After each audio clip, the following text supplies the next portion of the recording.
Brace yourself, Jim Kramer is bullish. In today's video, we'll be going over the most recent Bitcoin price action. We're essentially at the exact same spot as yesterday, but I'll be taking you through what I think could be happening next in this market ahead of FOMC, which is tomorrow. If you enjoy the content, make sure to smash that like button and subscribe. Without further ado, let's jump right into the video. So, Jim Kramer came out and said he's bullish on Bitcoin and Ethereum. So many people throw away their money on garbage cryptocurrencies when they could buy Ethereum and Bitcoin. Now, ultimately, I agree with this statement over a long enough time horizon, and we saw this time and time again over the course of this cycle. People got wrecked with altcoins, but if they would have just held Bitcoin and then pivoted from Bitcoin to Ethereum once Ethereum bottomed out against Bitcoin, that would have been the best possible trading strategy in the crypto market.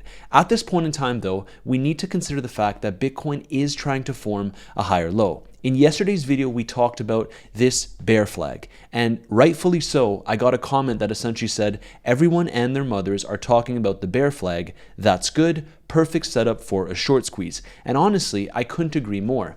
If everyone is eyeing this, it's highly likely that we do get some kind of short squeeze. That being said, the short squeeze could take us to the top of this range and then we can essentially come back down. However, we cannot ignore the clear trend, and that trend is indeed down. Guys, look at this price action. This is not bullish price action. Anyone that tells you it is full of crap. Look at the chart that's right in front of you. I also wanted to bring this to your attention. We still have that CME gap to fill. Now, going into FOMC tomorrow, it's highly likely that we will go ahead and fill this gap, in my opinion, of course, because we get that increased volatility. Yes, we can move up, but we will likely move down and consolidate right around this level before Bitcoin makes its next big move. Highly likely we fill this gap. Now, giving you an update on my trades. I'm still in my Bitcoin long from the lows. As I shared on the channel time and time again, we entered sub $83,000 and it was one of my biggest trades of this year. You can see right here, I'm still holding a little bit of my position, all things considered, but I have also entered some shorts, which I shared in yesterday's video.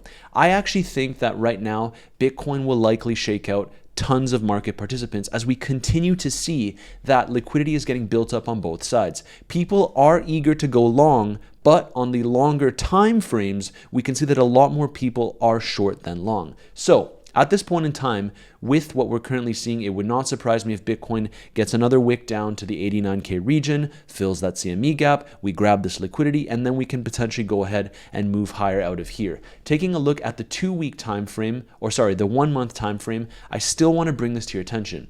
We have tons of liquidity right around that 98K level, which is a level that I've been eyeing for quite some time to target some upside liquidity. It takes a while to form these bottoms, as I've been alluding to time and time again. And so my base case is that Bitcoin does continue to chop around, shaking out a lot of market participants, but ultimately at some point in time, we will find our way back to $98,000. And in my opinion, that move will stem from whatever occurs right here. Are we going to form a higher low once more? Or are we going to break down, perhaps targeting these lows, which we discussed as the key low for the bulls to hold right around $84,000? The real question is what's going to happen here in the short term. Now, why is $98,000 so important? I just want to reiterate this. This was the pivot that allowed us to make that all-time high for Bitcoin. And so it's highly likely that we tap into this zone once more. There is also even more confluence because if we take a fib from this pivot, you can see here that it essentially coincides perfectly with that golden pocket. Right around this zone is where Bitcoin will likely find its way. On the shorter time frames, I talked about how I have been going long and how I've been going short. You can see that my long for Bitcoin is sitting in some very, very nice profits. This was shared in my community. However, my short is currently sitting at a little bit of a loss, right around $1,000 in loss. This is one of the things that I love about the crypto market because you can have so many different positions and you can play the market that's right in front of you. I firmly believe that Bitcoin can go ahead and target that CME gap before we potentially get a bigger move to the upside. Now, the reaction from the CME gap will be crucial. If we just immediately break down from here, then we start talking about likely going back to that 84K level. However, there could be potential where we just fill this gap and then we go ahead and move higher out of here, targeting that upside. We cannot ignore the fact that the trend is still down. I need to remind you of this because every time I talk about a relief rally, I see some comments of people saying, man, are we going to make it back up to 120K? I actually don't think that this is the case. I do think we can go back above $100,000, as I've been pretty vocal about. However, for the time being, just trade the market that is right in front of you. That is exactly what I'm doing, and all of the trades that you see here on the channel, my Bitcoin long where I secured around $300,000 in profit, and I'm still holding on to the rest of that position. My shorts that you see here and any other new trades are shared in my premium group. If you want to join, that's the first link in my description down below. It is completely free because all you really need to do is sign up with one of my affiliate exchange links and you start trading on the given exchange like you normally would. Now, going into the holiday season, Bluffin does have a fantastic promotion where you can get 100% cash back, and if you are a more seasoned trader, I can personally get you VIP access, which significantly reduces your fees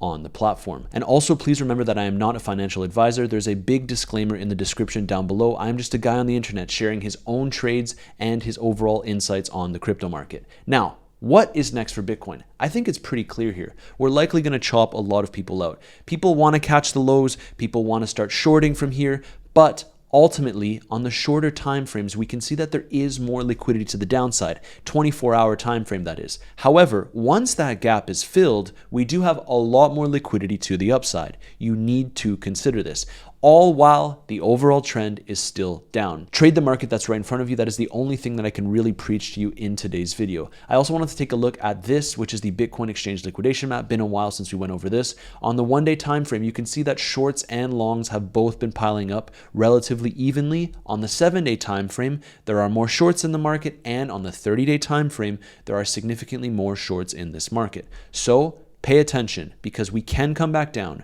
grab that downside liquidity, then we can come back up, grab that upside liquidity. And the reason why now more than ever we're likely going to get spikes in both directions is simply because of FOMC. We're likely going to get those rate cuts, but imagine if we got a 50 basis point rate cut. Right now, this isn't really priced in. We're going to get that 25 basis point rate cut. It is highly likely, and we will also see what is the outcome of the JOLTS job opening today. So keep your eyes on this. Likely to be a lot more volatility in the short term here.